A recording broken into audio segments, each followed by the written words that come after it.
안녕하세요. 사연에 빠지다의 DJ 민영입니다. 오늘도 구독과 좋아요 버튼 꾹꾹 눌러주시고요. 그럼 오늘의 사연 함께 만나볼게요. 안녕하세요. 저는 40대 여자입니다. 결혼한 지 벌써 15년이 넘은 유부녀예요. 주변 친구들은 다들 애 키우랴 남편 뒷바라지 하느라 힘들어서 결혼한 게 후회가 될 정도로 힘들대요. 차라리 혼자 살았으면 훨씬 더 속 편하게 잘만 살았을 것 같다고요. 친구들이 그렇게 이야기할 때마다 저도 맞장구 쳐주기는 하지만 저는 지금까지 결혼한 걸 후회해 본 적이 없어요. 남편과 사이도 좋고 아이들 키우는 것도 너무 좋거든요. 거기다가 시부모님과도 별 탈 없이 잘 지내고 있고요. 잘 지내는 정도가 아니라 시부모님이 워낙 좋으신 분들이라 저는 시부모님을 친정 부모님처럼 생각하고 있어요. 저는 아이가 둘이에요. 큰아이는 벌써 중학생이고 둘째는 초등학생입니다. 거기다가 결혼하고 나서부터 내내 시부모님이 사시는 건물 위아래층에 함께 살고 있어요. 지금 살고 있는 건물이 바로 시아버지 건물이거든요. 시아버지께서 1층에 인테리어 회사를 운영 중이세요. 남편과 시동생도 시아버지와 함께 인테리어 일을 하고 있습니다. 지금까지 들으면 아무 문제 없을 것 같은데 왜 사연까지 보냈는지 궁금하시죠? 사실 제가 사연을 보낸 이유는 동서 때문이에요. 저에게는 손 아래 동서가 한 명 있습니다. 저의 평온한 결혼 생활에 동서가 나타나고 나서부터 불편한 일들이 생기기 시작했어요. 동서와 저는 시작부터 순조롭지 않았어요. 나이부터가 참 애매했거든요. 저는 12월생인데 동생은 빠른이에요. 지금이야 빠른이 다 사라졌다지만 저희 때는 예민하게 구는 사람들이 종종 있거든요. 사실 저야 나이 같은 건 중요하지 않아요. 서로 잘 존중하고 사이좋게 지내다 보면 호칭 같은 거야 별로 중요하지 않다고 생각했거든요. 그런데 어른들은 또 그렇지가 않으신가 봐요. 엄연히 형과 아우 사이인데 며느리들끼리도 서열 정리가 필요하다고 생각하시는 것 같았죠. 저와 동서가 만나기도 전부터 시부모님은 미리부터 걱정하셨어요. 나이 차이가 애매하다고요. 차차 정리해도 될 일을 시부모님은 굳이 상견례장에서 나이 이야기를 꺼내셨습니다. 아예 태어난 해가 다르면 몰라도 같은 해에 태어났으면 당연히 동갑이지 뭐. 나이가 뭐가 중요해? 시댁에 왔으면 남자들 서열로 정리하는 거지. 그냥 둘째는 형님이라 부르고 첫째는 동서라고 불러라. 그러는 게 가장 깔끔해. 시부모님이 그렇게까지 말씀하시니 저도 상견례 자리에서는 별다른 이야기 없이 그냥 웃어넘겼습니다. 호칭이나 관계는 저와 동서가 친해지면 자연스레 알아서 하면 되니까요. 그런데 상견례가 마무리될 즈음 화장실에서 동서를 마주쳤는데요. 식사 자리에서의 상황이 불편했는지 제게 따지듯 이야기하더군요. 이름이 진영씨라고 했나요? 진영씨는 96학번이죠? 나는 사실 학번은 95학번이에요. 우리가 동갑이라 어른들이 아무래도 신경 쓰이시나 봐요. 나는 상관없으니까 소라씨 호칭 때문에 신경 쓰이면 그냥 우리끼리는 편하게 이름으로 불러요. 내가 돌려서 말했더니 못 알아들으셨나 보다. 내 말은 내가 한 학번 위니까 엄연히 따지면 내가 언니라는 소리예요. 저는 제가 잘못 들은 줄 알았습니다. 그러니까 동서 말은 저더러 언니라고 부르라는 소리였나 보더라고요. 저는 저도 모르게 실소가 흘러나왔어요. 제가 생김새는 얌전해 보여도 저도 결혼생활 15년 차에 애 둘 아줌마예요. 아무리 나이가 비슷해도 아가씨가 아줌마 내공을 이길 수야 없죠.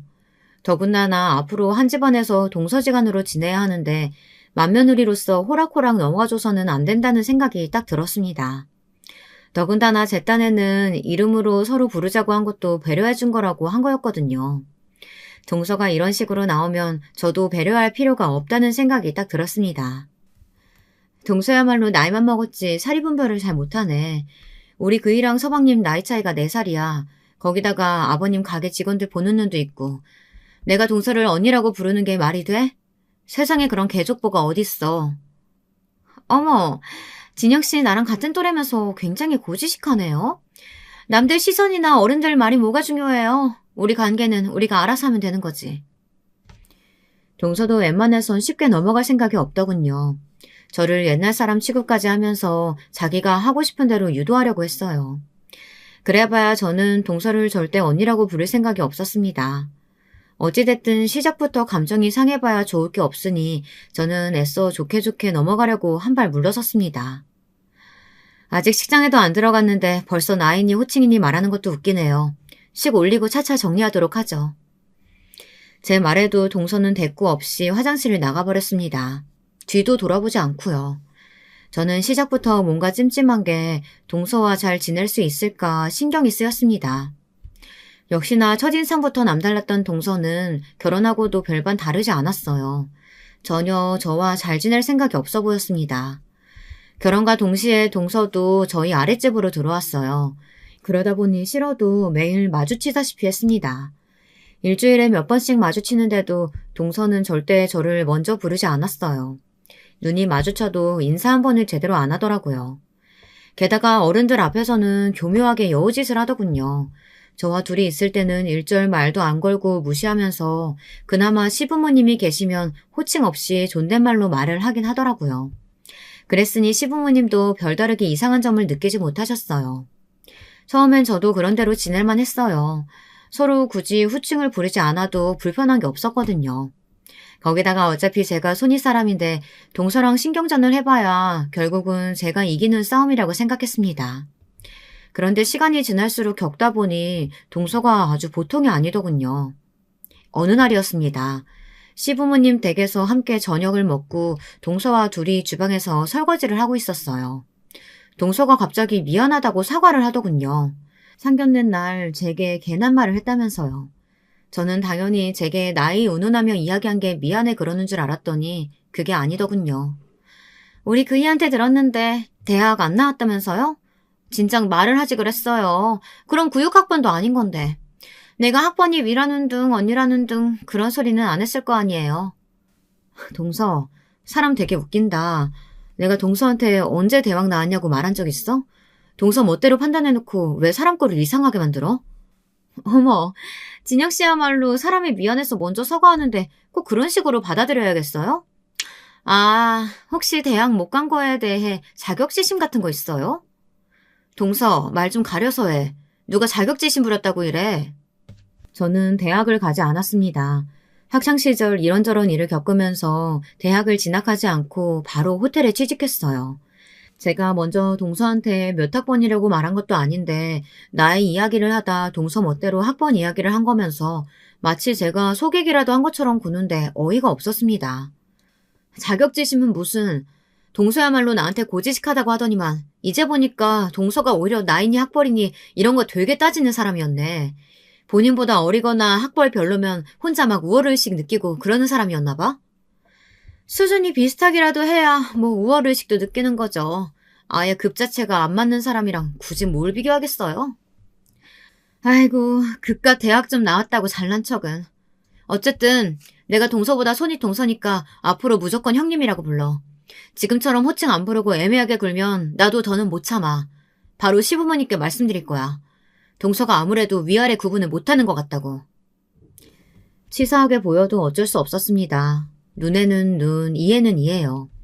저도 20년 넘게 호텔리어로 일하면서 서비스직이 몸에 밴 사람이라 지금까지 동서가 마음에 안 들어도 봐주고 있었지만요. 더는 참아줄 수가 없었습니다. 저도 제 성격대로 하기 시작했어요. 그 이후 동서와 저는 만나기만 하면 서로 티격태격했습니다. 한 건물에 살면서 오며 가며 자주 보다 보니 다툴 일도 많았습니다. 제가 그렇게 말했는데도 동서는 저를 형님이라고 부르지 않았습니다. 꼬박꼬박 진영씨, 진영씨 하면서 이름을 불렀어요. 그러다 보니 저도 동서에게 적대적일 수밖에 없었습니다. 별거 아닌 일에도 예민해져서 동서에게 짜증 섞인 말로 대꾸하게 됐어요. 일이 있어 시댁에서 만나면 은근슬쩍 서로 집안일을 미루기도 하고 시부모님께 서로 더 예쁨 받으려고 눈에 보이지 않는 신경전도 했습니다. 저희 시부모님은 별로 부족한 게 없으세요. 경제적으로도 걱정이 없으시고 두 분 사이도 좋아 자식들이 별로 신경 쓸 게 없거든요. 그래서 생신따나 명절 때 고민이 많이 돼요. 용돈을 드리려고 해도 얼마를 드려야 하나 고민되고 선물을 해드리려고 해도 눈이 높으신 시부모님께 골라드리기가 여간 어려운 게 아니었습니다. 남편은 신경 쓰지 말라고 하지만 며느리 입장에서 그럴 수가 있나요? 동서도 저와 마찬가지로 명절이나 생신 때마다 고민한 흔적이 보였습니다. 그래도 저는 경력자잖아요. 결혼하고 시부모님을 모신 지 15년이 넘었으니 시부모님 취향이야 동서보다 꿰뚫고 있었죠. 한 번은 시어머니 생신날이었습니다. 저는 평소 하던 대로 시어머님이 자주 가시는 백화점 상품권과 미역국을 끓여 올라갔어요. 결혼 초기 때 저도 이것저것 많이 선물을 해봤는데 눈이 높으신 시어머님의 취향을 맞추기 힘들더라고요. 비싸고 좋은 걸 다 사드려도 당신 취향이 아니라고 꼭 바꾸러 가시길래 몇 년 전부터는 아예 상품권으로 드리기 시작했습니다. 거기다가 제가 결혼하고 첫 시어머니 생신 때 미역국을 끓여드렸는데 그때 시어머니께서 너무 좋아하셔서 줄곧 미역국은 제가 끓여다 드렸어요. 어머, 내 생일날 다른 사람이 미역국 끓여준 게 몇십 년만인지 모르겠다. 친정엄마 돌아가신 이후로는 줄곧 내가 끓여 먹었거든. 남편의 아들이 둘이나 있어도 생일날 미역국 한 번 끓여준 적 없다면서 시어머니는 굉장히 좋아하셨어요. 눈물까지 글썽거리시면서요. 별로 힘든 일도 아닌데 해드리고 나면 시어머니께서 좋아하시는 모습을 보는 게 좋아 저는 매년 챙겼습니다. 엄연히 지금까지 해온 게 있더라도 동서가 생기고 난 뒤 첫 번째 시어머니의 생신날은 은근히 신경이 쓰이더군요. 여우 같은 동서가 시어머니의 마음에 쏙 드는 선물을 준비하기라도 할까 봐서요. 그런데 우려하던 일이 벌어지고 말았습니다. 저도 이번엔 금액을 좀 올려 백화점 상품권 100만 원권에 미역국에 불고기까지 만들어갔어요. 그런데도 동서의 선물에 제가 밀리고 말았습니다. 동서의 선물은 덜렁 사진 한 장이었는데 말이죠. 어머님, 생신 때 서프라이즈로 말씀드리려고 지금까지 꾹 참고 있었어요. 벌써 12주 넘었대요. 아이고, 잘했다, 잘했어. 우리 며느리 장하다. 동서와 시동생이 이미 40대에 들어선 나이에 결혼했기 때문에 시부모님께서는 아예 손주를 기대도 하지 않았어요. 그런데 동서가 결혼한 지 몇 개월도 채 되지 않아 임신을 한 겁니다. 그것도 시어머니 생신 때 이미 주수가 꽤 됐더라고요. 노산이다 보니 안정권에 들어설 때까지 비밀로 하고 있었던 거죠. 가족으로서 당연히 축하해줄 일이었지만 은근 셈이 났습니다. 제가 동서를 별로 좋아하지 않아서인지 괜히 얄밉고 밑살맞게 보이더라고요. 아버지, 어머니, 저도 이제 엄연히 한 집안의 가정 됐으니까 형이랑 똑같이 대우해줘야 돼요. 장남이라고 뭐든지 다 형한테만 주면 안 돼요. 시동생은 이때다 싶었는지 아주 시아버지에게 갖은 아양을 떨었습니다. 그럴 수밖에 없는 게 시아버지가 대표로 있는 인테리어 회사에서 남편과 시동생이 함께 일하고 있잖아요. 저와 동서와 마찬가지로 남편과 시동생도 시아버지에게 인정받기 위해 알게 모르게 은근 경쟁하고 있더라고요. 시아버지가 회사를 운영하신 지는 꽤 됐습니다. 가게뿐만 아니라 경기도 외곽에 공장까지 있어요. 인테리어 회사와 공장 직원을 다 하면 50명이 넘는 중소기업이에요. 남편은 어릴 때부터 시아버지 일하시는 걸 어깨 너머로 배웠고 아예 사업을 물려받기 위해 대학도 인테리어를 전공했습니다. 반면 시동생은 다른 회사를 다니다 힘들다며 그만두고 시아버지의 회사로 들어온 지 얼마 되지 않았습니다. 그러다 보니 시동생은 아직도 남편이나 다른 직원들에게 일을 배우느라 정신이 없습니다.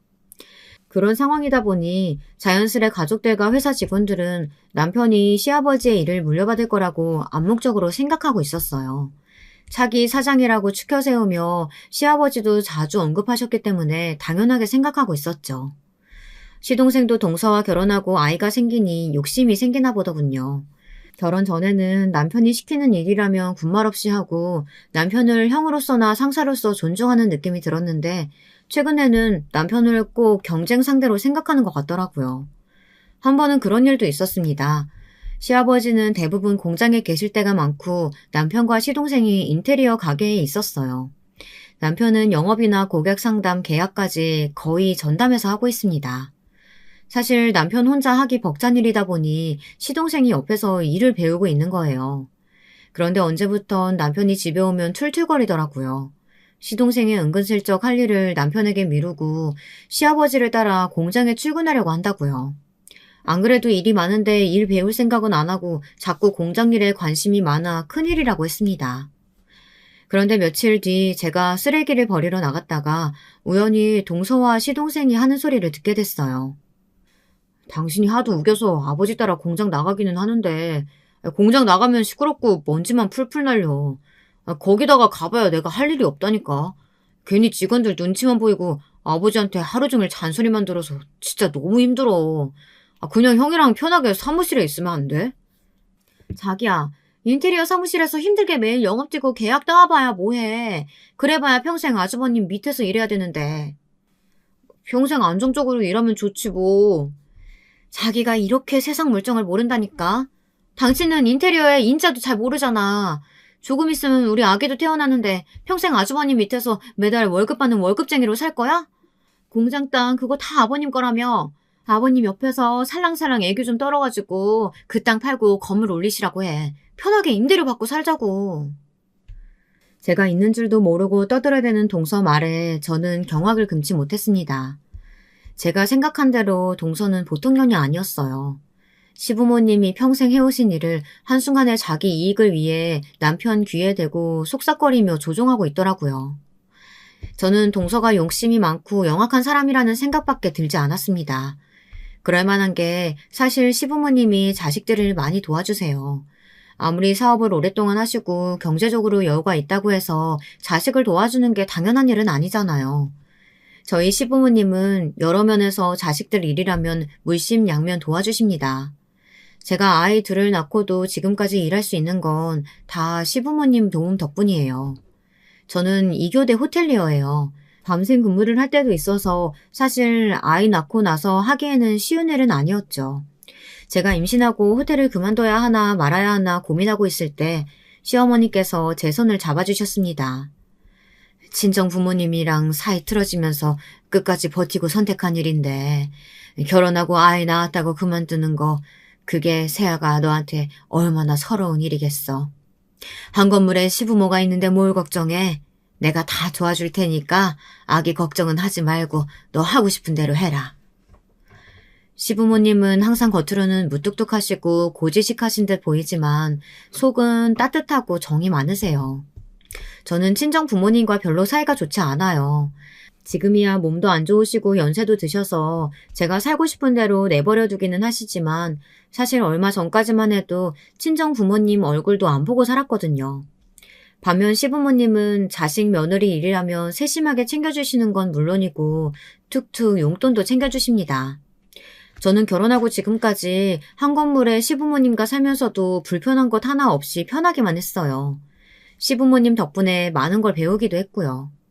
꼭 피를 나눈 가족만이 가족이 아니구나. 서로 마음으로 위하고 챙기다 보면 진짜 가족보다 더 훨씬 소중한 가족이 되기도 하는구나. 이런 생각이 절로 들 정도로 시부모님이 좋았습니다. 그런 시부모님을 이용하려는 동서가 저는 마음에 들지 않았습니다. 동서가 원하는 대로 일이 돌아가게 될 수는 없었어요.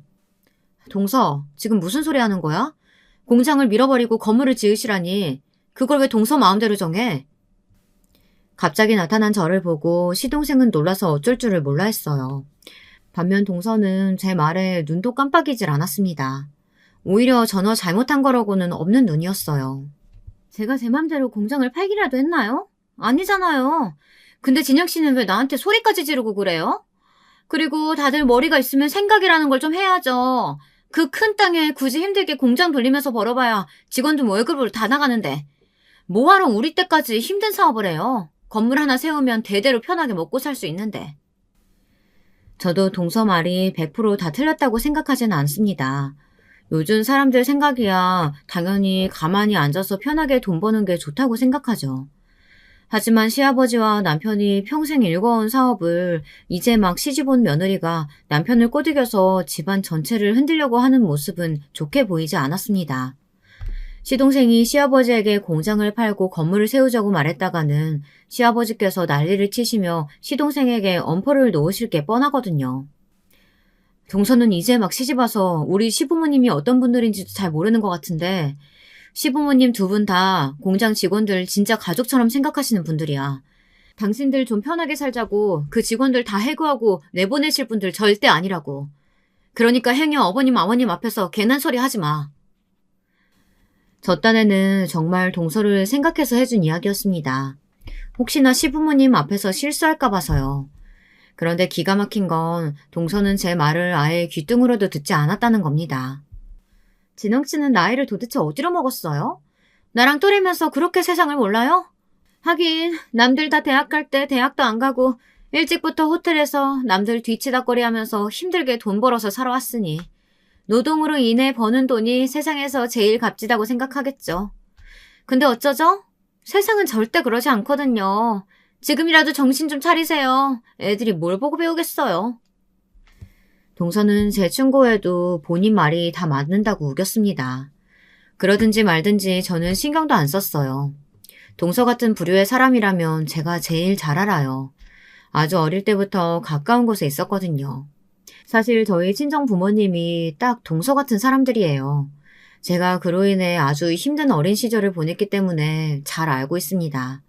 제 큰아이는 중학생인데도 피아노 학원만 다니고 있고요. 초등학생인 둘째는 태권도 학원만 다니고 있어요. 집에 와서도 특별한 공부를 하지 않고 책을 읽거나 영화를 봅니다. 아이들이 그러고 싶어 하거든요. 집에 와서 학원을 가지 않고 스스로 공부합니다. 공부가 더 필요한 과목이 있으면 제게 언제든 이야기하라고 했어요. 하지만 지금까지는 아이들 스스로 잘하고 있어요. 주변 엄마들은 저를 신기해해요. 마음이야 누구나 아이가 원하는 대로 해주는 좋은 엄마이고 싶지만 현실적으로 되질 않는다고요. 제가 아이들에게 공부하라고 강요하지 않고 너그럽게 키우는 데에는 다 이유가 있습니다. 사실 제가 강남 8학군 출신이에요. 국민학교, 중학교 다 유명 사립학교를 나왔습니다. 내내 고액과외니 학원이니 안 해본 사교육도 없고요. 친정 부모님이 강남에서 유명 학원을 운영하세요. 그러다 보니 저는 아주 어릴 때부터 서울시에서 주최하는 경시대회랑 경시대회에는 다 출전했습니다. 고등학교도 친정 부모님이 계획하신 대로 외고를 입학했어요. 제게는 선택권이 없었어요. 친정 부모님은 본인들 커리어가 있다 보니 외동딸인 저를 당연히 명문대에 입학시켜야 한다고 생각하셨거든요. 어릴 때부터 부모님께 귀에 딱지가 생기도록 하도 들어서 서울 연고대가 아니면 우리나라에는 대학이 아예 없는 줄 알았을 정도였습니다. 그때까지만 해도 당연히 그렇게 해야 하는 줄 알았고요. 하지만 여러 면에서 제가 그만큼 역량이 되지 않았습니다. 원하지도 않는 외고에 진학했으니 학교 생활도 전혀 즐겁지가 않았고요. 나중에는 터질 것이 결국 터지더군요. 고등학교 1학년 1학기 성적이 부모님 성에 차지 않게 되자 여름방학 때 부모님은 저를 기숙사 학원에 보내버렸어요. 부모님이 잘 아시는 분이 운영하시는 데라면서 걱정 말고 다녀오라고 하셨지만 그것은 지옥이나 다름없었습니다. 저는 아직도 그때만 생각하면 숨이 잘 안 쉬어져요. 생각도 하기 싫을 정도로 끔찍하죠. 저는 그곳에서 견디지 못하고 쓰러졌습니다. 학원에서 잠을 줄이고도 공부할 수 있는 약이라고 해서 뭘 줬는데 그 약이 제 몸에 맞지 않아 부작용을 일으켰어요. 당시에 학업 스트레스가 심해서 거의 먹지도 못하고 잠도 못 자고 면역력이 떨어져 있었을 때였으니 당연한 결과였죠. 그런데도 부모님은 저를 포기하지 못하셨어요. 저를 미국에 보내셨습니다. 아마 제가 그대로 한국에서 외고를 다녀봐야 부모님이 원하는 대학에는 절대 못 간다고 판단하셨던 것 같아요. 본인들이 강남 유명 학원 원장인데 자식이 그 모양이니 꼴도 보기 싫으셨겠죠.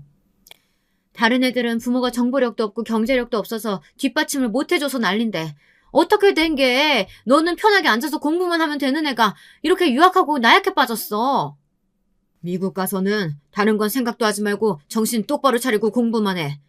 네가 미국에서 영어만 완벽하게 해오면 그 후엔 이 아빠가 알아서 서울 연고대에 넣어줄게.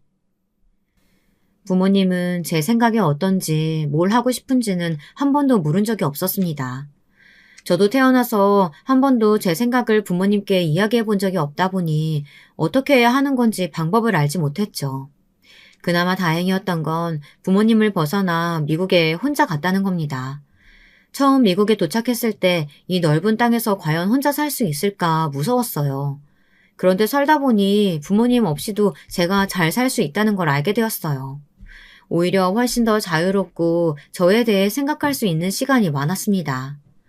미국에서는 방학 때마다 혼자 여행을 다녔어요. 부모님이 보내주신 돈으로 여유롭게 미국 여기저기를 돌아다녔습니다.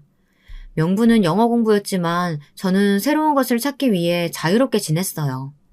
자유로움 속에서 생긴 꿈이 바로 호텔리어예요. 제가 미국에서 돌아오자마자 부모님은 저를 어떻게든 명문대에 보낼 수 있을지만 찾느라 혈안이 돼 바쁘셨습니다. 그동안 저는 한국에서 고졸 검정고시를 보고 바로 서울에 있는 호텔에 모든 지원서를 다 넣었습니다. 어느 호텔이든 상관없었어요. 일만 할 수 있다면 어디든 좋았어요. 부모님 도움으로 미국에서 학교까지 다녔으니 영어만큼은 자신 있었습니다. 저는 오로지 영어 실력으로만 공항 근처 호텔에 바로 취직이 됐어요. 저는 부모님 눈을 피해 수능날 수능을 보러 가지 않았습니다.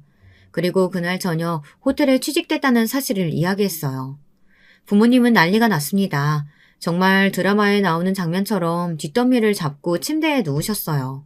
아버지는 저를 호적에서 파버리겠다는 이야기까지 하셨습니다. 돌연변이도 이런 돌연변이가 없다. 기껏 미국까지 보내서 공부시켜놨더니만 뭐? 대학을 안 가고 호텔에서 일을 해? 부모가 강남에서 학원을 하는데 자식이라는 놈이 고졸이라는 게 말이 되냐? 헛소리 하지 말고 1년 집에서 쥐죽은 듯 공부하다가 그냥 내년 다시 수능 봐라. 호텔인지 나발인지 나가기만 하면 나 다시 너 안 봐. 앞으로 너한테 10원 한 푼 없을 줄 알아. 제 말 못 들으셨어요? 저 취직했다니까요. 이제 엄마 아빠 도움 없이도 저 혼자 살 수 있다고요. 얼씨구, 세상 물정 모르는 소리 하고 있네. 고졸 주제에 벌어봐야 얼마나 번다고. 그걸 가지고 네가 먹고 살아. 너 그 월급 가지고 입에 풀칠이나 하고 살 수 있을 줄 알아? 엄마야말로 자식을 너무 모르는 거 아니야? 나 2년 넘게 미국에서 혼자 살았어. 심지어 그때는 미성년자였고 지금은 어른인데 내가 왜 혼자 못 살아? 부모님은 자식이라고 저 하나뿐인데도 저에 대해 전혀 모르셨습니다. 저는 큰 집에 비싼 옷, 좋은 학교 다닌다고 해서 행복해지는 그런 사람이 아니었어요. 돈이 별로 없어도 내가 하고 싶은 일을 하고 내가 번 돈으로 소소한 것을 누리며 사는 것이 제 꿈이었습니다. 호텔 입구에만 들어가도 저는 행복했거든요. 저는 끝까지 제 고집대로 했습니다. 대학을 포기하고 호텔에 출근했어요. 저는 결국 집에서 쫓겨났습니다. 부모님은 저를 내쫓으며 다신 보지 말자고 하셨어요. 자식 없는 셈 치고 살겠다고요. 저는 오히려 마음이 편했어요. 어차피 집을 나올 생각이기도 했으니까요. 저는 성인이 되자마자 부모님을 벗어나 혼자 힘으로 살았습니다. 그런 저를 알아봐준 사람이 바로 남편과 시부모님이었어요. 부모 도움 없이 오롯이 체험으로 살아온 저를 인정해주고 받아주셨습니다. 제가 결혼하게 되었을 때 부모님께 먼저 연락을 드렸어요. 집으로 청첩장도 보냈습니다. 하지만 부모님은 두 분 다 제 결혼식에 오지 않으셨어요. 제가 첫 아이를 가졌을 때도 한번 뵙고 싶다고 먼저 연락을 드렸는데도 매정하게 끊으시더라고요. 없는 셈 친다니까 연락은 자꾸 왜 해? 하긴 네가 결혼한 놈이라고 해봐야 영 변변치 않은 놈이겠지 뭐. 왜? 이제 와서 부모 도움 필요하냐? 그런 거 아니에요. 저 시부모님 사랑 듬뿍 받으면서 잘 먹고 잘 살고 있어요. 부모님께 자식이라고는 저 하나인데 손주 태어나면 보고 싶으실 것 같아서 연락드린 거예요. 자식도 버렸는데 손주는 무슨 손주? 됐으니까 너 알아서 살아. 바쁘니까 전화하지 말아라. 저는 서러웠습니다. 부모님이 보고 싶고 그립다기보다 시간이 이렇게나 흘러 자식이 결혼해 아이까지 낳았는데도 부모라는 사람들이 정말 궁금하지도 않나 싶었거든요. 저는 애써 부모님을 잊으려 노력했습니다. 저도 부모님 없는 셈 치고 살자 싶었죠. 그런데 첫 아이가 태어나고 얼마 되지 않아 아버지에게 먼저 연락이 왔습니다. 저는 고민하다 전화를 받았어요. 혹시나 아이는 잘 낳았나 걱정돼서 연락하셨나 싶어서요. 그런데 연락해온 이유조차 저희 부모님 다웠습니다. 글쎄 어머니께서 말기 신부전증이라는 수술을 당장 받아야 하는데 어머니가 아버지와는 신장이 맞지 않아 수술할 수가 없대요. 핏줄이라고는 저 하나뿐이니 저에게 검사를 받아줄 수 있냐고 하시더라고요. 처음에 연락을 받았을 땐 화가 났어요. 결혼한다고 했을 때도 아이를 가졌다고 했을 때도 축하한다는 말 한마디 안 하신 분들이 저에게 이제와 신장을 내놓으라뇨. 그날 밤 저는 남편과 시부모님과 상의했어요. 시부모님과 남편은 언제나처럼 제 생각을 지지해주겠다고 하셨습니다. 저는 고민 끝에 검사를 받았습니다. 우선 검사를 받아봐야 수술을 할 수 있을지 없을지 아니까요. 솔직한 마음으로는 신장이 맞지 않기를 바랬습니다. 그러면 모양새 좋게 거절하고 다 잊고 저는 저대로 살면 그만이니까요. 그런데 하늘도 무심하시지 저와 어머니의 신장이 맞았습니다. 그 사실을 알게 된 아버지는 제 앞에 무릎을 꿇고 앉아 펑펑 우셨어요. 내가 잘못했다. 그동안 우리 딸 부모도 없이 많이 고생했지. 우리가 나이만 먹었지 세상을 너무 몰랐어. 네가 원하는 대로 살아도 잘만 사는 걸 우리 기준에 맞추려고 널 너무 힘들게 했다. 그러니까 제발 네가 우리 좀 도와줘라. 네 엄마는 살리고 봐야 되지 않겠니? 아버지의 사과가 진심이라고 믿지는 않았어요. 제가 아는 아버지라면 어머니를 살리기 위해 어쩔 수 없이 제 앞에서 무릎을 꿇으신 거라는 생각밖에 들지 않았습니다. 여러분들이라면 어떻게 하시겠어요? 당신들의 기준에 맞지 않는 자식이라면서 내치고 버린 부모에게 신장을 주실 수 있으시겠습니까? 저는 고민 끝에 어머니에게 신장을 드렸습니다. 평생 후회하기 싫어서요. 어머니 아버지가 저를 사랑하든 사랑하지 않든 저는 부모님을 사랑합니다. 그 사실만은 너무도 명확한데 제 잠깐의 분노와 복수심으로 인해 신장을 드리지 않을 수는 없었어요. 그러다가 어머니께서 돌아가시기라도 하면 제가 너무 힘들 것 같았거든요. 제 아이들 얼굴을 똑바로 볼 수 없을 정도로요. 다행히 수술은 잘 끝났고 어머니와 저 무사히 잘 지내고 있습니다. 걱정했던 것과는 다르게 저도 금방 회복돼서 둘째도 나왔으니까요.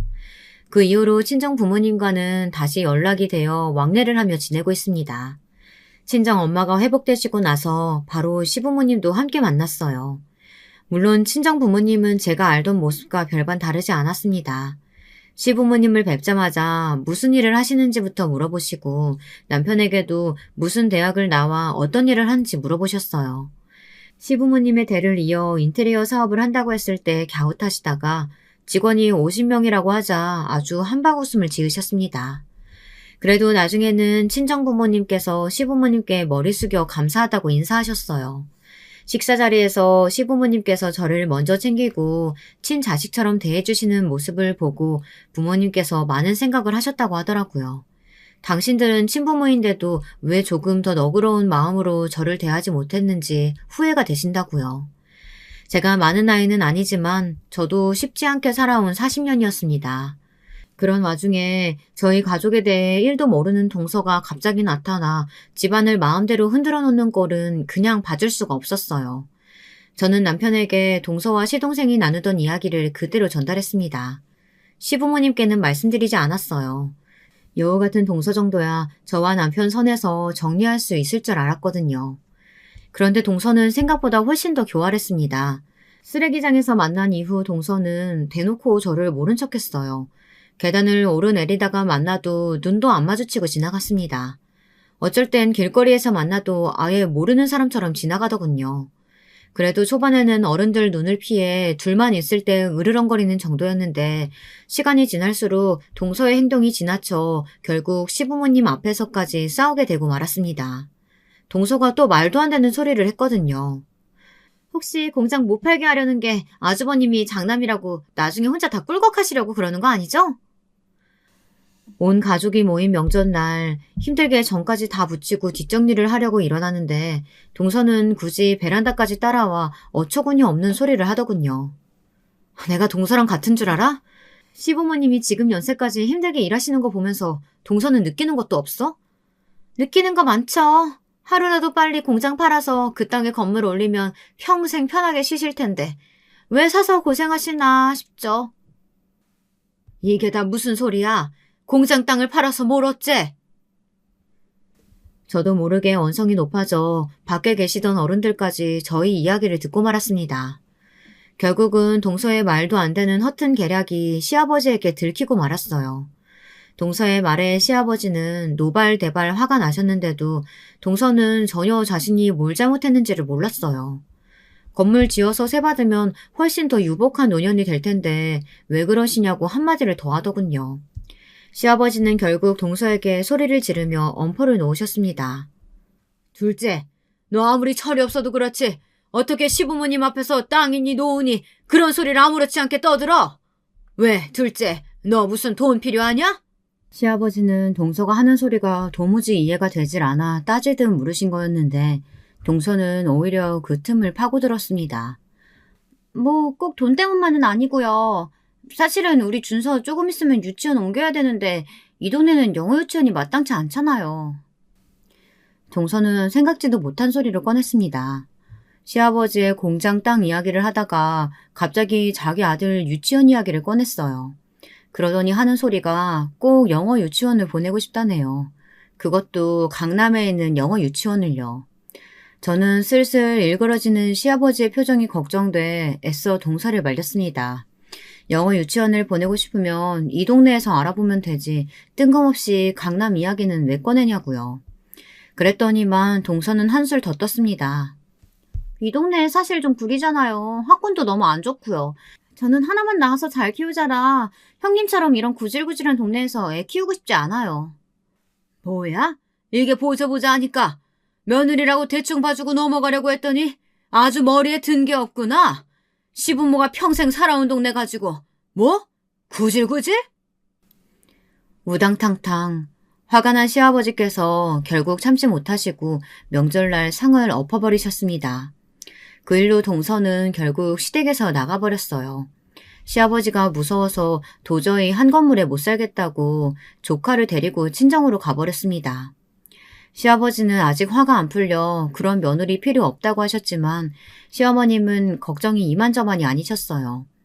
기껏 장가간 노총각 아들이 처자식한테 버림받고 혼자 살 지경에 이르렀으니까요. 시어머니는 시동생을 동선의 친정으로 보내셨습니다. 당장 데리고 오라고요. 그리고 시아버지에게도 동서에게 사과하라고 시키셨습니다. 아무리 그래도 며느리 앞에서 상까지 엎어버리고 머리에 든 거 없다고 소리 지르면 어떡해요. 당신 그 고약한 성질머리 때문에 아들 이혼이라도 시킬 거예요? 시어머니의 으름장에 시아버지도 별 수 없었습니다. 시어머니의 말이 틀린 말은 아니니까요. 그런데 일이 이상하게 흘러갔습니다. 잘못한 건 잘못한 거고 사과할 일은 사과하면 그만인데 시아버지께서 소리 좀 질렀다고 그걸 꼬투리 잡아 결국 강남으로 가겠다고 하더군요. 아버님, 요즘은 엄마들 사이에서 유행하는 말이 뭔지 아세요? 애 성공시키려면 엄마의 정보력과 아빠의 무감심, 시아버지의 경제력이 필요하다고요. 혹시 알아요? 아버님이 우리 아들 지원 빵빵하게 도와주시면 우리 아들 판검사 될지? 동서는 바로 얼마 전 시아버지에게 된통 혼나놓고도 배운 게 없는지 또 말도 안 되는 소리를 해댔습니다. 동서는 아예 대놓고 시아버지에게 강남에 집을 하나 구해달라고 했어요. 그러면서 영어 유치원까지 보내달라고 하더군요. 옆에서 듣고만 뗐던 시동생도 민망했는지 동서에게 그만하라고 말리는데도 동서는 아랑곳하지 않았습니다. 당신은 잠자코 있어. 우리 아버님 완전 능력자신데 좀 도와주시면 좋잖아. 그쵸, 아버님? 아버님도 손주 판검사 되면 좋으시잖아요. 동서 아들 판검사 만들고 싶으면 동서가 벌어서 만들어야지. 그걸 왜 아버님더러 해달래? 아주 몸을 베베 꼬며 알랑방귀를 끼는데 그 모습이 아주 꼴도 보기 싫더군요. 형님이 왜 우리 집 일에 신경 써요? 형님이야 고등학교 나와서 대충 살다 시집왔으니까 모르겠지만 우리 애들이 커서 살아갈 세상은 그렇게 호락호락하지 않거든요? 우리 애들은 형님네 애들처럼 안 키울 거라고요. 동서는 제게 형님이라고 부르기 싫었지만 억지로 했어요. 거기다가 동서와 저는 아예 말도 통하질 않았습니다. 제 지난 과거를 시시콜콜 동서에게 이야기하고 싶지 않아 신경을 끄기로 했습니다. 그러더니만 시아버지께서 안 도와주시면 강동구에 사시는 친정에 들어가서라도 애를 강남에 있는 영어 유치원에 꼭 보내겠다네요. 시동생을 혼자 이 집에 두고요. 기가 차고 어이가 없다가도 제 어릴 적 생각이 나서 조카가 안쓰러웠습니다. 동서도 저희 친정 부모님처럼 나중에 후회할 게 뻔해 보이기도 했고요. 동서는 물러설 생각이 없어 보였습니다. 정말 애만 데리고 친정에라도 갈 기세였어요. 시아버지께서 결국 동서가 원하는 대로 해주셨습니다. 이러다간 40 넘은 아들이 졸지에 처자식 없이 혼자 살게 될지도 모르니 들어줄 수밖에 없었죠. 그래, 내가 강남에 전셋집 하나는 구해줄게. 근데 그 이후로 벌어지는 일들은 둘째, 네가 다 알아서 하는 거다. 동서는 정말 며칠 지나지 않아 집을 구해 나갔어요. 동서와 시동생이 나가고 나니 집안이 조용하고 허전했습니다. 사이가 좋지는 않았지만 그래도 미운 정이 들었는지 간자리가 쓸쓸하긴 하더군요. 동서가 이사가고 난 뒤 얼마 되지 않아 집들이를 한다고 시부모님과 저희 식구들을 다 초대했어요. 저는 퇴근하고 따로 갔는데 시간이 늦어서 백화점이며 마트도 다 문을 닫았더라고요. 저는 할 수 없이 편의점에서 휴지만 사서 들어갔습니다. 그래도 명색이 손윗사람인데 휴지만 하고 입을 싹 닫기는 미안해 남편과 상의해 따로 집들이 선물을 해줄 생각이었습니다. 그런데 동서가 제 손에 들린 휴지를 보자마자 정색을 하더라고요. 형님, 여기 강남 아파트예요. 어떻게 집들이 오시면서 휴지 하나 덜렁 사와요? 암튼 이래서 사람이 수준이 맞아야 상대하는 거라니까. 동서는 수준이 안 맞는다는 헛소리를 툭툭 내뱉더니만 급기야 제가 사온 휴지를 바닥에 내동댕이 쳤습니다. 동서, 지금 뭐 하는 거야? 아무리 그래도 사람 성의가 있는데 어떻게 던질 수가 있어? 마음에 안 들면 던질 수도 있죠. 학번도 없는 고졸한테 형님이라고 부르는 것도 짜증나 죽겠는데 형님이야말로 제발 제 심기 좀 그만 건드세요. 그때였습니다. 동서 핸드폰이 시끄럽게 울리더군요. 어디서 온 전화인지 동서가 아주 목소리까지 다듬고는 공손하게 전화를 받았습니다. 어머, 안녕하세요, 선생님. 알고 보니 동선의 아파트 앞에 대로변에 있는 건물에 유명 영어학원에서 온 전화더군요. 영어 유치원도 모자라 조카를 영어학원에 보내려고 대기를 걸어놨는데 그게 잘 안 됐는지 동서가 얼굴이 안 좋았어요.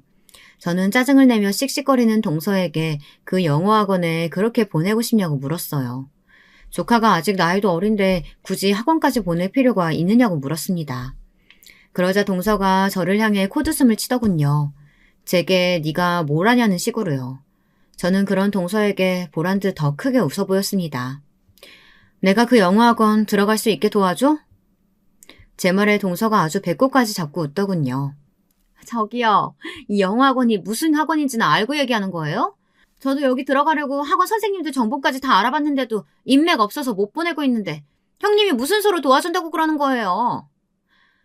동서가 말한 그 학원 있는 빌딩이 바로 내 거야. 제 말에 동서는 혀를 끌끌 찼습니다. 저더러 제정신이냐면서요. 둘째, 너 내가 큰애한테 말 조심하라고 했지?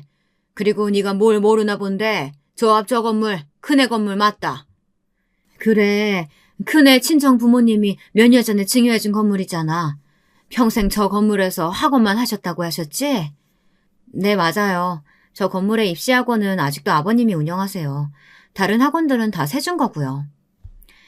그제야 믿기는지 동서는 눈동자를 이리저리 굴리더니만 어쩔 줄 몰라 했습니다. 그러더니 개거품을 물면서 저에게 달려들었어요. 말까지 더듬으면서요. 정말이에요? 저 건물주가 형님이라고요? 말도 안 돼. 동서는 속고만 살았어? 왜, 고졸은 건물 갖고 있으면 안 되니? 그 건물이 바로 저희 친정 부모님께서 갖고 계시던 입시학원 건물이에요. 몇 년 전 신장 수술을 받으신 아버지도 느끼신 것이 많았는지 저에게 지난날의 일들을 사과하고 싶으시다며 건물을 증여해 주셨어요. 저는 괜찮다고 몇 번이나 거절했지만 부모님은 완강하셨어요. 그래야 마음의 빚이 사라질 것 같다고요. 그래서 제가 갖게 된 건물인 거죠. 저렇게 큰 건물이 있는데 왜 호텔에서 아직도 일하세요? 저 건물에서 나오는 새만 해도 장난 아닐 텐데. 동서 말이 맞습니다. 건물에서 나오는 임대료가 꽤 되긴 해요. 동서가 하나는 알고 둘은 모르네. 내 꿈은 집에서 뒹굴뒹굴하면서 새나 받아 쓰는 건물주가 아니야. 그 건물 목 좋은 거 동서도 알지?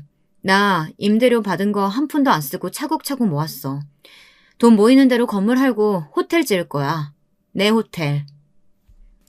사실 친정 부모님께 건물을 받고 난 뒤 머릿속으로 생각만 하던 일인데 막상 입 밖으로 꺼내니 뭔가 대단한 일 같기는 하더군요. 그 순간 동서 눈빛이 180도 달라졌어요. 그러더니 제게로 다가와 제 손을 덥석 잡더군요. 형님, 너무 멋있어요. 저 앞으로 형님이라고 꼬박꼬박 부를게요. 아니, 제 마음을 다해 존경하고 따르겠습니다. 그러니까 형님의 하나밖에 없는 조카 우리 준서 영어학원 들어갈 수 있게 도와주실 거죠? 동서는 아주 나긋나긋한 목소리로 제 앞에서 아주 꼬리를 살랑살랑 흔들더군요. 한순간 돌변한 태도에 저뿐만 아니라 시부모님, 남편, 거기다가 시동생까지 다들 놀라 혀를 찼습니다. 자기야, 아무리 그래도 그렇지. 너무 속 보이는 거 아니야? 내가 다 형수님 보기 쪽팔린다. 쪽팔릴 게 뭐 있어, 가족끼리. 그쵸, 형님? 하나밖에 없는 동서가 이렇게 부탁하는데 꼭 들어주실 거죠? 저는 동서의 애교에 온몸에 소름이 돋는 것 같았습니다. 저는 고개를 저으며 제 손을 잡은 동서의 손을 세게 뿌리쳤어요. 제가 지금까지 동서에게 받은 무시와 멸시가 있는데 이대로 쉽게 넘어가 줄 수는 없었죠. 뭐래? 동서가 뭐가 예쁘다고 내가 동서 부탁을 들어줘? 형님, 저 알고 보면 애교도 많고 언니들한테도 되게 잘하는 스타일이에요. 제가 형님을 진짜 언니처럼 잘 모시겠습니다. 가관도 이런 가관이 없더군요. 빠른이라고 자기가 언니랄 때는 언제고 건물 좀 있다고 이제 제가 언니라네요. 어른들 앞에서 언니가 뭐야. 내가 서방님 봐서 이번엔 이 정도 하는데 앞으로 한 번만 더 내 앞에서 버릇없이 굴면 그냥 안 넘어가. 그리고 영어학원은 앞으로 동서가 나한테 하는 거 보고 내가 얘기해줄지 말지 결정할게. 어머, 우리 형님 진짜 너그러우시다. 기대하세요, 형님. 제가 진짜 형님한테 잘할 거거든요. 동서의 행동에 가족들 모두 혀를 내둘렀습니다. 그날 이후 어떻게 됐냐고요? 동서와 제 사이는 전과는 많이 달라졌습니다. 동서는 놀라울 정도로 태세 전환이 빠른 사람이었어요. 얼마 뒤 제 생일날 미역국에 갈비찜도 모자라서 떡까지 맞춰 해왔더라고요. 호텔 사람들이랑 건물 사람들한테까지 나눠주라고 아주 박스로 해왔습니다. 그뿐만이 아니었어요. 저희 아이들까지 챙겼어요. 애들 옷에 문제집에 매일같이 사서 집에 들렀습니다. 작은 엄마가 강남 엄마들 맘카페에서 하나하나 다 조사해서 비교해가지고 골라온 문제집이야.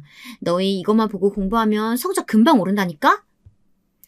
이제는 동서만 보면 웃음이 나올 지경입니다. 그전에는 그냥 개념 없고 싸가지 없는 사람인 줄만 알았는데 겪다 보니 웃긴 사람이더군요. 자기 이익을 위해서라면 물불 안 가리는 푼수 중에 푼수였어요. 저도 이 정도면 할 만큼 했으니 이제 용서해주자 싶었습니다.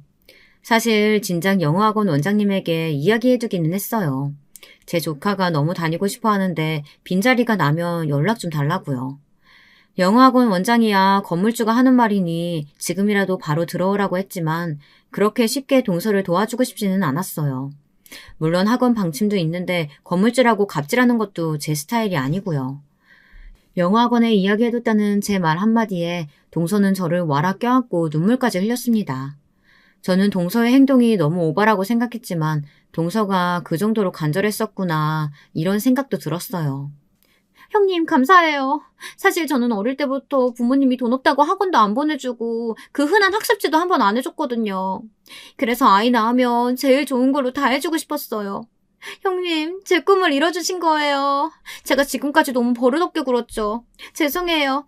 이제부터는 정말 형님으로 깍듯하게 모시고 잘할게요. 그날의 동서 말이 정말 진심으로 들리더군요.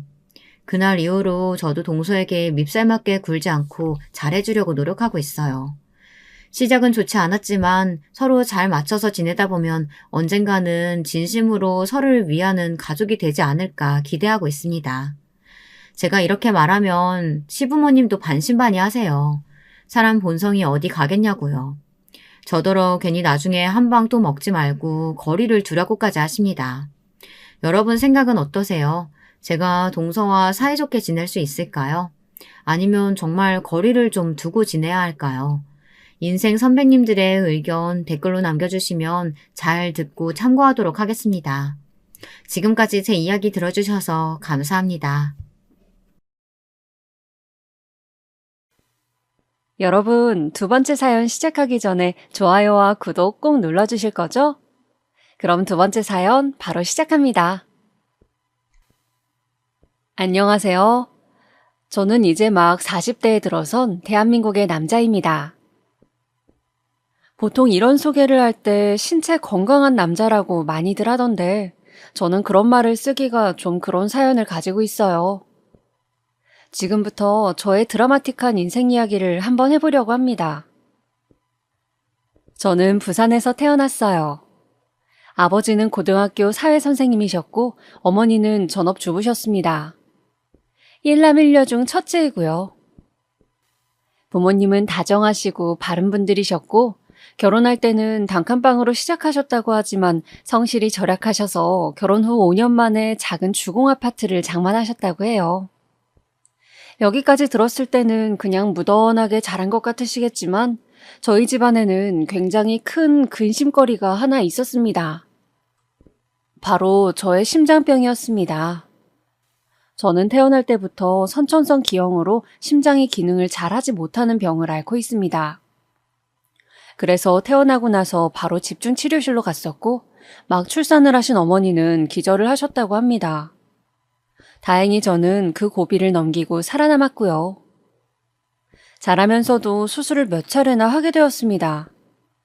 수술 후 제가 깨어나질 않아서 부모님이 3일 밤낮을 저를 지켜보면서 병실 밖에서 눈물을 흘리셨다고 들었습니다.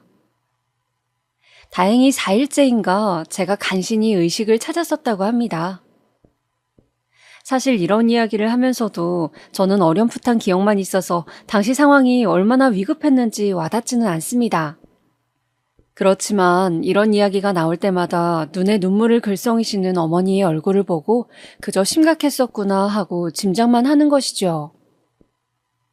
제가 직접 느낀 심각한 순간은 청소년기에 한 번 있었습니다. 바로 제가 고1 때였죠.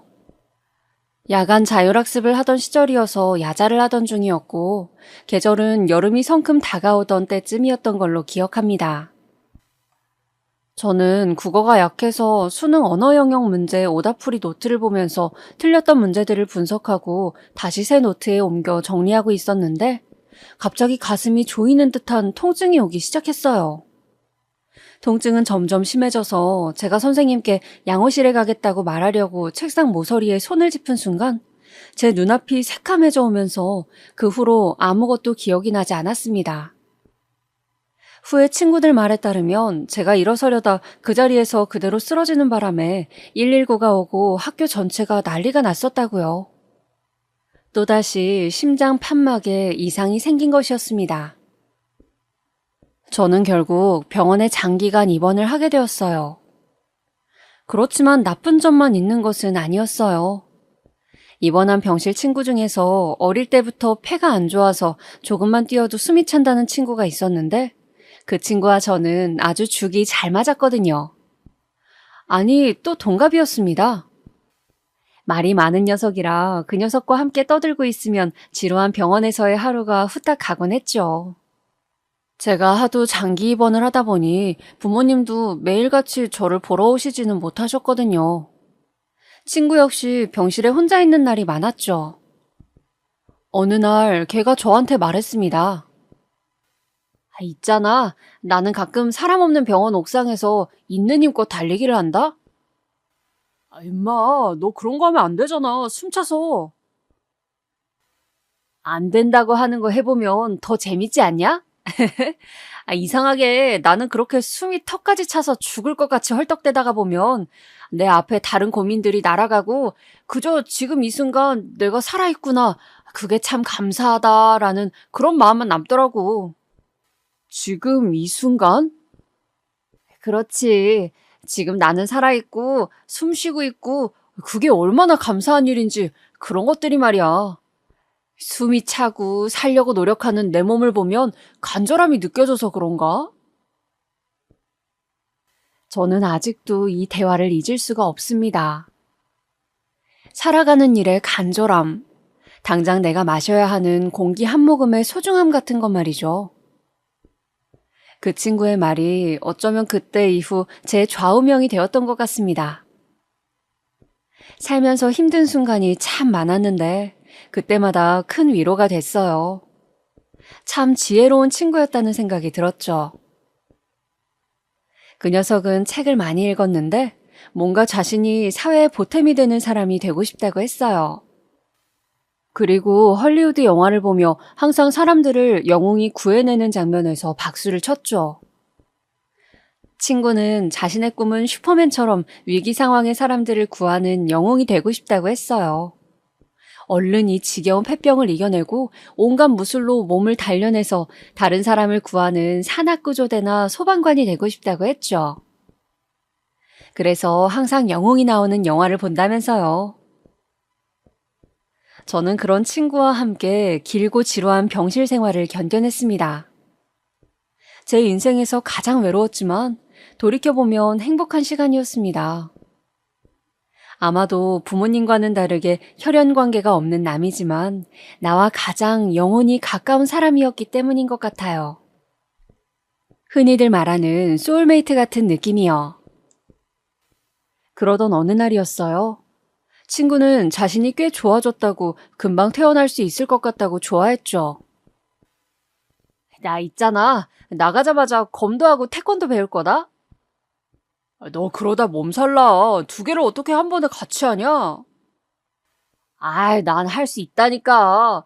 지금까지 병원에 있었던 시간이 아까우니 정말 시간을 아껴 쓸 거야. 나한테 시간이 얼마나 남았는지 모르잖아. 야, 인마, 누가 너 지금 당장 죽는데? 뭔 실없는 소리라냐? 아니, 누가 언제 죽을지 모르니까 말이지. 내 말은. 암튼 난 나가면 바로 검도랑 태권도 배울 거고 너랑 수능 100일주도 마실 거다. 알았냐? 수능 100일주? 아, 그건 나도 땡기는데. 엄마, 아빠 몰래 맥주 마실 수 있는 데를 찾아야겠는데. 그렇게 우리는 퇴원날을 손꼽아 기다리며 이 지긋지긋한 병원을 이제 나갈 수 있겠다고 웃었습니다. 그리고 그 다음날 보통 때와 다름없이 친구의 병실로 향하고 있는데 의사 선생님과 간호사님들이 뛰어다니고 있었어요. 병실에 못 들어오게 하고 한참 동안 난리를 치더니 갑자기 제 친구가 죽었다고 하는 것이었습니다. 저는 너무 당황스러워 어떻게 된 일이냐고 물으니 갑자기 심장마비가 왔는데 체크를 못했다는 것이었어요. 폐하고는 상관없이 위급 상황에 친구는 잠을 자고 있었고 곁에 아무도 없었기 때문에 아무도 심장마비가 온 줄 몰랐다고. 저는 털썩 그 자리에 주저앉아 버렸습니다. 친구는 어제 저한테 유언을 한 것이었어요. 자신이 죽을 것도 모른 채 말이죠. 저는 병실 복도에서 친구의 병실 침대를 보면서 오열을 했습니다. 지석아, 소방관 한다며 이 자식아. 뭐냐, 같이 맥주 마시기로 해놓고 약속도 안 지키는 자식. 너는 임마, 내가 다시 만나면 진짜 죽여버릴 거야.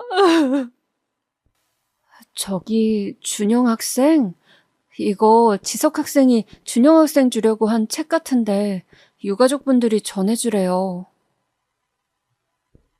간호사 누나가 책을 한 권 저에게 전해주었습니다. 그 책의 제목은 어느 소방관의 기도였습니다. 첫 장을 넘기자 지석이가 적어놓은 짧은 메모가 있었어요. 준영아, 우리 같이 소방관 되는 건 어떨까? 그 글을 보는 순간 참았던 눈물이 또 흘러내렸습니다. 나와 함께 소방관이 되는 걸 꿈꾸면서 이 책을 샀을 텐데 친구는 이제 영영 볼 수 없는 먼 곳으로 가버렸으니까요. 지석이는 왜 이 책을 저한테 주려고 했을까요? 저는 그 책을 보며 지석이를 오래 생각했습니다. 아마도 나는 이런 소방관이 되고 싶었다고 자신의 꿈을 이야기해보고 싶었던 걸까요? 그 후로 저도 사람을 구한 소방관들의 이야기들을 찾아보면서 소방관의 꿈을 키우게 되었습니다. 먼저 간 친구 지석이의 꿈을 제가 이어받고 싶었거든요. 사람을 구하는 직업을 가지고 평생을 살면서 지석이를 기억하고 싶었습니다. 그 후 3개월이 지나 저는 퇴원을 하게 되었습니다. 수술 후 예후가 좋아서 운동을 많이 해도 괜찮게 되었어요. 부모님도 제가 점점 건강해진다고 좋아했습니다. 저도 점점 건강해지는 내 몸이 신기하기도 하고 좋기도 했어요. 수술하고 오래 입원한 것 때문에 저는 20살까지 고등학교를 다녀야 했는데 저 형이 1년 꿇었다더라, 많이 놀아서 사고를 쳤다더라 하는 괴소문에 시달려야 했습니다. 나중에는 웃으며 넘길 정도로 이골이 나서 그런 이야기를 쑥덕거릴 때면 괜히 힘센 척 공포 분위기도 조성해보곤 했었죠. 물론 사정을 아는 친한 같은 반 아이들은 킥킥대면서 웃었지만요. 그래도 저는 씩씩하게 21살에 대학을 합격하고 대학생이 되었습니다. 아파서 좋은 점이라고 하면 군대를 가지 않아도 되는 점이었어요. 제 병 때문에 저는 면제를 받았거든요. 그래서 다른 친구들이 군대에 갔을 때 저는 그 시간을 영어 점수도 만들고 좀 더 스펙을 많이 쌓을 수 있었죠. 소방관의 꿈을 가지고 있었지만 저는 혹시 사람 일은 모른다는 생각에 소방학과를 지원하지 않고 경영학과를 지원했어요. 제가 소방관을 하려고 하니 엄마가 반대를 하셨거든요. 심장병 때문에 마음 졸이며 산 세월이 지금 생각해도 너무 고통스럽고 괴로웠는데 소방관을 하면 말 그대로 언제 죽을지 모르는 것 아니냐면서요. 부모님의 강한 만류로 저는 일단 경영학과를 가서 취업 준비를 하면서 회사를 갈지 아니면 소방관이 되는 시험을 칠지 결정하기로 했습니다. 저는 집에서 대학을 다니지 않고 타 지역에서 대학을 다녔기 때문에 대학생활 내내 자취를 했습니다. 아무래도 자취생이다 보니 각종 아르바이트를 하게 되었죠. 처음에는 요령이 없어 몸쓰는 알바를 무식하게 했습니다. 치킨집 배달도 해보고 식당에서 산더미 같은 그릇을 설거지도 했죠. 그렇게 몸을 무리하게 쓰다 보니 삭신이 쑤시고 너무 몸이 안 좋아지는 기분이 들어서 저는 관공서나 학교에서 하는 아르바이트를 하게 되었습니다. 학교 도서관 사서일을 보조하는 아르바이트도 하고 또 관공서에서 인구조사원을 모집하는데도 지원을 했습니다.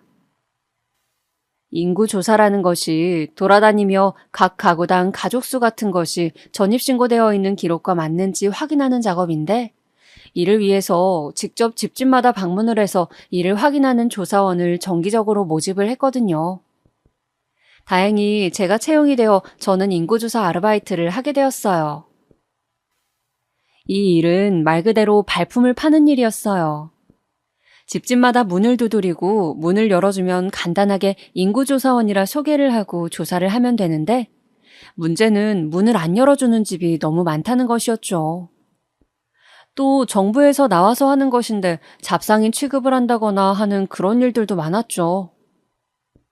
그래도 저는 최대한 안 빠뜨리려고 노력하면서 인구조사를 다녔습니다. 나름 잘 산다는 한 빌라촌에서 인구조사를 하던 때였습니다.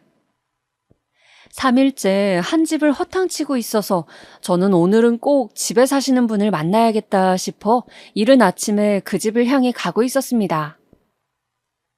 그런데 누가 무슨 물건을 태우는지 어디선가 매캐한 연기가 날아오는 것 같았어요. 저는 그 연기가 매워서 몇 번을 재채기를 하며 제가 조사해야 할 그 집의 문을 두드렸습니다. 쾅쾅쾅! 계세요? 정부에서 하는 인구조사원입니다. 문 좀 열어주세요. 아직 출근 안 하셨죠? 끼... 누구세요? 아주머니는 무서우셨는지 고개만 빼꼼 내밀어 저를 보시더군요. 저는 역시 출근 전 이른 시간에 오니 사람이 있다는 생각에 기뻐서 얼른 말씀을 드렸습니다. 인구조사라고 들어보셨어요? 정부에서 실제 전입신고되어 있는 거랑 실제 살고 있는 게 어떻게 다른지 취합하는 건데 여기 서류에 간단하게 표시만 해주시면 되거든요. 작성 좀 해주시겠어요? 아유, 네. 근데 어디 불났어요? 총각 뭐 본 거 없어요? 무슨 연기지 이게? 그러게요. 안 그래도 저도 연기 냄새가 왜 이렇게 나나 했는데 이상하네. 저 위에서 나는 연기 같은데 일단 이거 작성하고 계실래요? 제가 한번 가볼게요. 그렇게 저는 아주머니께 서류 작성을 부탁드리고 그 집보다 한층 정도 더 높이 있는 5층짜리 다세대 빌라 쪽을 향했습니다. 아무래도 그쪽에서 연기가 넘어오고 있는 것 같았거든요. 건물 앞에 도착해 복도로 들어가 보니 점점 연기가 심해지는 게 안 되겠다 싶어서 저는 우선 핸드폰으로 연기가 너무 난다고 아무래도 불이 난 것 같다고 119에 신고를 했습니다. 그리고 복도를 들어가면서 큰 소리로 불이야! 불이야! 하고 외쳤어요. 사람들이 소리를 듣고 하나둘씩 문 밖으로 나가기 시작했습니다. 저는 마침 가지고 있던 겉옷에 물을 적셔 입과 코를 막고 복도 안쪽을 향해 들어갔습니다. 3층 복도 제일 끝집에서 불이 난 듯 싶었습니다. 어마어마한 열기가 느껴지고 있었어요. 젖은 옷을 대고 문을 돌려보니 문 손잡이가 돌아가는 것이 문이 열려 있는 것 같았죠. 저는 안에 사람이 없을 수도 있는데 빨리 빠져나가야겠다 하면서 돌아서는데 갑자기 어디선가 희미한 사람의 목소리가 들리는 것 같았어요. 살려주세요. 그것은 분명히 누군가 간절하게 도움을 요청하는 소리였습니다. 저는 그 소리를 듣고 멈춰설 수밖에 없었죠. 그 순간 제 머릿속에는 분명 갈등이 있었습니다. 어떻게 할까? 지금 내가 나가면 내 한 몸은 무사할 텐데 저 집 안으로 들어가면 그냥 다 죽을 수도 있다. 그런데 그때 친구의 얼굴과 목소리가 떠올랐습니다. 준영아, 나는 위기 상황에서 영웅이 되는 것이 내 꿈이야. 같이 소방관 되지 않을래? 저에게 살아있음의 가치를 알게 해준 저의 소중한 친구, 바로 지석이었습니다. 지석이라면 어떻게 했을까? 지금 이 상황에서. 저는 그 생각이 든 순간 바로 현관문을 열고 집 안으로 뛰어들어갔습니다. 저는 친구에게 부끄럽게 살고 싶지 않았습니다. 어떻게 되든 한 생명이라도 살릴 수 있다면 뭐든 해봐야 할 것 같았어요. 뿌연 연기를 헤치며 제 입과 코를 막고 있는 수건이 점점 말라가는 것을 느끼면서 저는 황급히 사람의 형체를 찾았습니다. 바닥에 쓰러진 한 할머니의 하얀 머리카락 같은 것이 보였어요. 할머니가 맞았습니다. 연기에 질식한 상태이신 건지 의식은 없었지만 저는 우선 할머니를 업었습니다. 그리고 필사적으로 달리기 시작했어요. 더 안쪽에 다른 사람이 있을지 모르지만 그 사람까지는 구할 수 없을 것 같았습니다. 이 할머니라도 살릴 수만 있다면 저는 필사적으로 현관문 쪽을 향해 달렸습니다.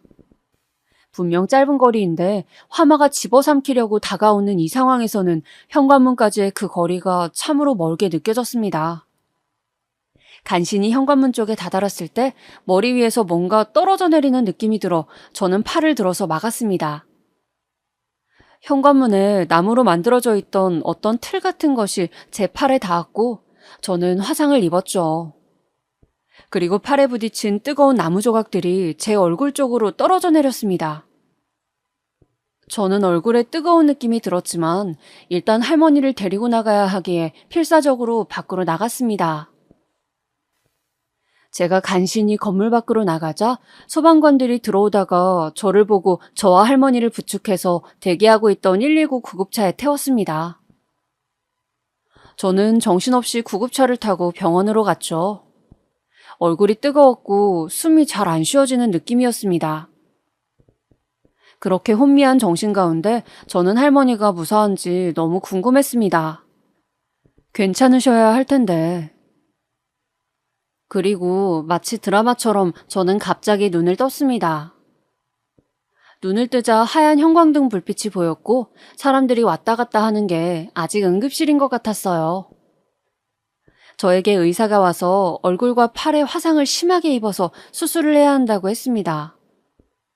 그리고 이어진 고통스러운 수술. 화상 치료가 정말 끔찍한 것은 화상을 입은 피부에 치료를 할 때 정말 피부 껍질이 그대로 벗겨지는 고통을 겪는다는 것입니다. 저는 그 처절한 고통의 치료를 계속하며 병원에서 살아야 했어요. 부모님은 말없이 눈물을 흘리시고 그저 살아있어서 고맙다고 매일 저의 곁에서 감사의 기도를 드리더군요. 저는 화상치료의 끔찍한 고통 때문에 한동안은 정신을 차릴 수가 없었습니다. 그러다가 간신히 정신이 들자 도대체 왜 화재가 났고 그 집 할머니는 어떻게 되었는지 너무 궁금하더군요. 뉴스를 찾아보니 빌라 화재가 기사로 나 있었습니다. 원인은 전기 제품의 누전인 것 같다고 하더군요. 그리고 다행인 것은 사망자가 없다는 것으로 보아 어쨌든 그 할머니도 목숨을 건지신 것 같았습니다. 저는 그 할머니는 괜찮으신지 당시 119 구급대원에게도 물어봤지만 그들도 병원까지는 숨이 붙어 있으셨는데 그 후에 어떻게 되셨는지는 모르겠다고 했습니다. 다만 그 할머니가 구급차에 흘리고 가신 게 있다고 찾아가라고 연락을 드렸으나 연락이 안 됐다고 하면서 저에게 혹시 찾아가겠냐고 잘 아시는 분이냐고 해서 저는 그런 건 아닌데 일단 한번 찾아뵙고 구해주신 거 인사를 드리겠다고 했습니다. 그렇게 해서 찾아간 소방서에서 저는 할머니가 팔에 차고 계셨을 것 같은 작은 묵주 하나를 받아왔죠. 저는 혹시 나중에라도 할머니가 찾으시면 이 번호를 남길 테니 알려주셨으면 한다고 했습니다. 왜 그렇게 할머니 생사가 궁금했냐고요? 그 불 속에서 함께 살아나온 동지기도 했고 또 건강은 어떠신지 그 불 속에서 혹시 안 좋아지신 건 아닌지 그냥 걱정이 되었거든요. 그렇게 저는 화상치료를 하면서 다시 대학을 마저 다니며 취업을 했습니다. 그런데 저에게는 큰 문제가 하나 생겼습니다. 대학을 다닐 때도 사람들이 저를 쳐다보는 것에 적응이 안 되었는데 취직을 한다면 면접을 봐야 하는데 제가 너무 화상을 심하게 입는 바람에 한쪽 얼굴의 형체가 많이 무너졌습니다. 그래서 보기에 무척 흉한 얼굴이 되어버렸죠. 왼쪽 뺨 전체가 화상을 입어 쭈글쭈글해져 버렸으니까요. 친구들이야 그래도 제 사정을 아니까 그러려니 하고 노력하는 게 보였지만 이제 취업을 해야 하고 면접을 봐야 하는데 정말 앞길이 막막했습니다. 일단 소방관은 그 화마를 겪고 나니 제가 자신이 없어 시험 준비를 하지 않기로 했고 그저 저는 제 스펙에 맞는 중견기업을 들어가서 회사원 생활을 하기로 마음을 먹었습니다.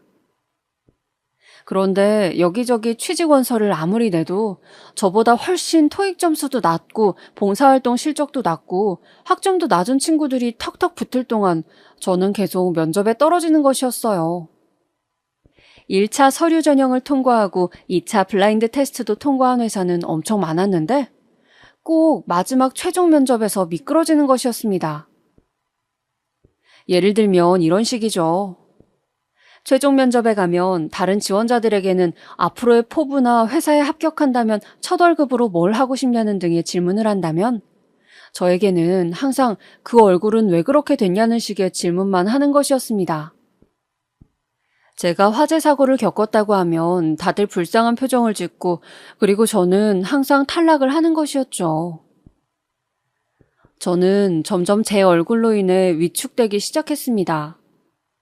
항상 챙이 길어 얼굴을 가려줄 수 있는 등산용 모자 같은 것을 쓰고 다니고 마스크를 하고 다녔어요.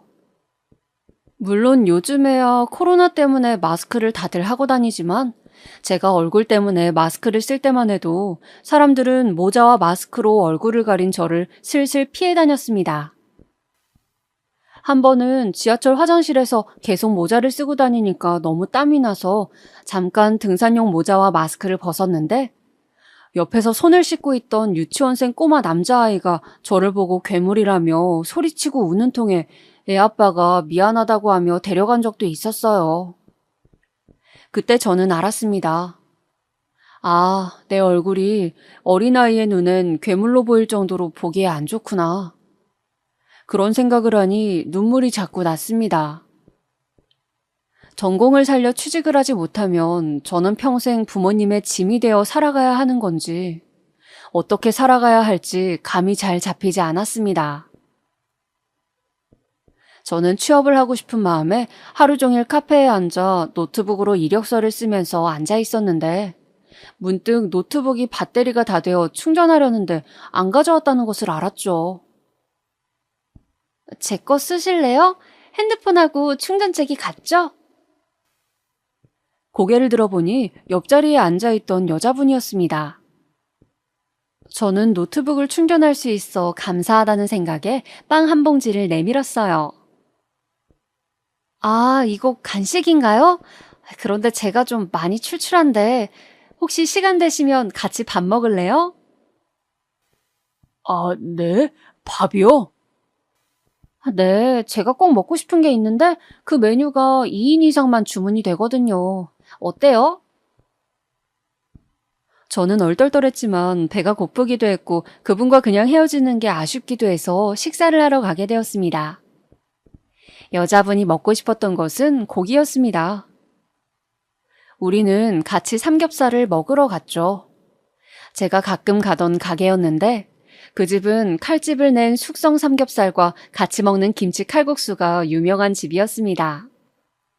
삼겹살 맛이 정말 기가 막히더군요. 김치 칼국수는 또 어찌나 칼칼하고 맛있던지 그렇게 처음 본 여자와 맥주도 한 잔 시키고 이런저런 이야기를 나누다 보니 대학 때 소개팅하던 느낌도 나고 기분이 퍽 좋더군요. 그분은 작은 사업을 구상 중이라고 자신을 소개했어요. 서비스직에서 오래 일했다고도 했죠. 그러고 보니 인상이 상당히 미인인데다 호감 간다는 느낌이 있었어요. 미인이시고 이렇게 능력이 좋으니 인기가 많으시겠다고 했더니 아니라며 그녀는 손사래를 치더군요. 저는 그 웃음이 순박해 보여 더 정이 갔습니다. 저는 그렇게 그녀를 마음에 품게 되었어요. 그녀는 사람은 마음이 중요하다며 제 얼굴에 대해서 전혀 신경도 쓰지 않았어요. 그 후 저는 일주일에 한 번 정도 그녀와 데이트를 했습니다. 소박하게 밥을 사 먹고 서로 고민을 이야기하는 등 특별하지 않고 평범해서 더 빛이 나는 그런 시간들이었죠. 그러다가 우리는 자연스럽게 사귀게 되었습니다. 제 처지가 얼굴에 흉터도 있고 취준생이라 조심스러웠지만 그분은 다 괜찮다고 이 나이쯤 되면 그런 거 신경 쓸 일도 없다며 제 마음을 편하게 배려해 주셨어요. 그녀는 저보다 5살 연상이라 제가 많이 의지할 수 있어 좋더군요. 그렇게 사랑을 쌓아가면서 저는 제 외모에도 더 신경을 쓰게 되고 생활에 활력이 생겼습니다. 일하랴 데이트하랴 바쁘긴 했지만 그래도 행복했어요. 저는 얼굴을 다치고 나서는 아무도 만날 수 없을 거라 생각을 했거든요. 그런데 이런 상처까지 다 이해해주는 사람이 있다니 정말 감동이었습니다. 만난 지 6개월 정도 되었을 때 여자친구는 준비하고 있는 가게 자리를 보여주겠다면서 겸사겸사 데이트하자며 저를 비어있는 한 상가 자리로 데리고 갔어요. 여자친구는 이 자리에 고급 고깃집을 오픈할 거라며 저에게 고깃집에서 고기를 손질해줄 사람이 필요하다고 했어요. 지금부터 기술을 배워 그 일을 하면 누구에게 얼굴을 보이지 않아도 되고 고기 다루는 것도 기술이니까 함께 가게를 키워보는 것은 어떻냐고 말했죠. 가게 오픈에 드는 비용은 전부 자신이 부담할 수 있다고 그런 꿈 같은 제안을 했습니다. 그리고 그런 말들 끝에 가장 중요한 말을 하더군요. 저 준영 씨, 제가 하는 말 오해 말고 들어줬으면 해요. 네, 말씀하세요. 저는 준영 씨가 처음 봤을 때부터 너무 좋았어요. 나이 들어서 이런 감정 너무 부끄럽고 웃기지만 진짜 너무 설레고 준영 씨가 좋아요. 준영 씨 닮은 아이를 낳고 싶어요. 네? 저는 너무 당황스러웠습니다.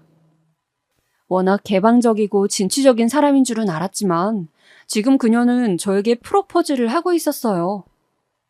저는 이런 상황에서 나는 백수인데 나는 얼굴이 화상으로 망가졌는데 등등 여러 생각이 스치며 머릿속이 복잡해졌어요. 이런 로맨틱한 상황에서 마음 편히 행복해할 수 없는 제 처지가 서글프기도 했습니다. 저는 일단 결혼에 대해서는 좀 더 신중하게 서로 생각해보자고 말했어요. 그리고 며칠 뒤 여자친구를 만났을 때 저는 당분간은 연애만 하고 싶다고 했어요. 내가 너무 가진 게 없어서 자신이 없다고, 조금 더 상황이 좋아지면 결혼은 서로 신중하게 생각해보자고. 여자친구는 미묘한 표정으로 제 말을 듣더니 하는 수 없다는 듯 자신이 좀 더 기다리겠다 하더군요. 그리고 오늘은 어쩐지 치킨에 맥주를 먹고 싶다면서 저에게 치킨 먹으러 가자고 조르던 것이었습니다. 그러고 보니 치킨을 먹은 지도 한참 된 것 같아서 동네에 치킨이 맛있기로 유명한 호프집에 가서 한참 신나게 대화를 나누고 있는데 여친이 급한 전화를 받더니 뭔가 문제가 생겼는지 짜증을 내는 거였어요. 아니, 부동산에서 도대체 하는 일이 뭐예요? 진작 말씀해 주셔야죠. 일단 제가 알아보고 다시 전화 드릴게요. 그러고는 전화를 끊더니 아무 말도 없이 긴 한숨을 내쉬면서 그저 맥주만 들이켰습니다. 저는 걱정이 되어 도대체 무슨 일이냐고 물어봤죠. 혹시 뭐 도울 일이 없냐는 말과 함께요. 한참을 말을 할까 말까 망설이던 여친은 마침내 이야기를 시작했습니다.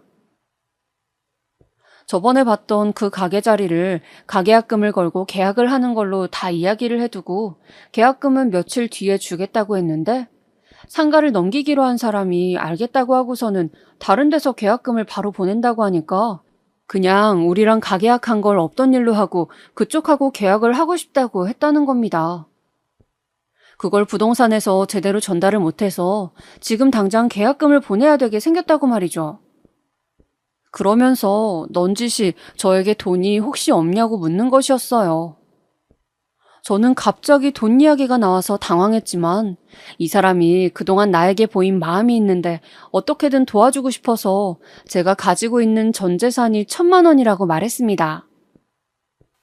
여자친구는 일단 며칠 뒤에 바로 돈을 줄 테니 그걸 융통해달라고 했어요. 그래서 저는 인터넷 뱅킹으로 여자친구에게 1,000만 원을 이체해 주었죠. 여자친구는 고맙다고 당장 내일 일 처리를 해야 한다면서 몇 번이고 나에게 고맙다고 했어요. 다시 계약금을 주고 잘 마무리한 후에 연락을 주겠다면서요.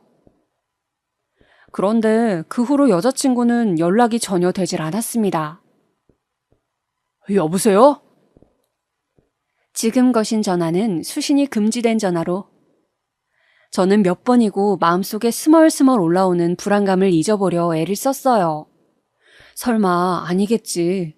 내 돈을 가지고 도망간 것은 아니겠지. 그러나 연락이 안 되는 날이 길어질수록 저의 불안감은 커져만 갔습니다. 도저히 견딜 수 없는 지경이 되자 저는 그때 여자친구가 보여준 상가 자리를 찾아갔어요. 그 자리에는 샤브샤브 식당이 이미 들어와 있었습니다. 저는 다급히 사장님 계시냐고 사장님을 찾았어요. 사장님, 혹시 이 가게 월세로 얻으신 건가요? 부동산 계약 언제 하신 거예요? 이 자리에 제가 아는 지인이 고깃집을 한다고 했는데 어떻게 된 건가 해서요. 네? 이 가게 제 건데요. 제가 주인이에요. 이 상가 한 번도 월세 내놓은 적도 없어요. 샤브샤브 가게 하려고 몇 달 비워두긴 했는데 이상하네요. 저는 전혀 모르는 일인데요. 고깃집? 이럴 수가. 사장님은 전혀 모르는 일이라는 듯 말씀하시는 거였습니다. 저는 머리가 너무 아파왔어요. 그렇다면 제가 사기를 당한 걸까요? 도저히 그녀가 저에게 했던 달콤한 말들과 결혼에 대한 이야기들이 거짓이라고 받아들일 수가 없었습니다. 그런 상태로 저는 몇 달이라는 시간을 마음의 상처와 허무함을 안고 지냈습니다. 도무지 사람이라는 존재를 믿을 수가 없더군요. 저를 온통 뒤흔들어 놓고 사라진 그 여자는 도대체 어떤 사람이었는지 밤마다 악몽을 꾸고 하루는 그녀가 그리웠다가 하루는 밉다가 도저히 정신을 차릴 수가 없었습니다. 그런데 어느 날 경찰서에서 전화가 왔습니다. 여보세요? 여기 서울 강남경찰서인데요. 혹시 김혜영 씨 아시나요? 김혜영, 여자친구 이름이었어요.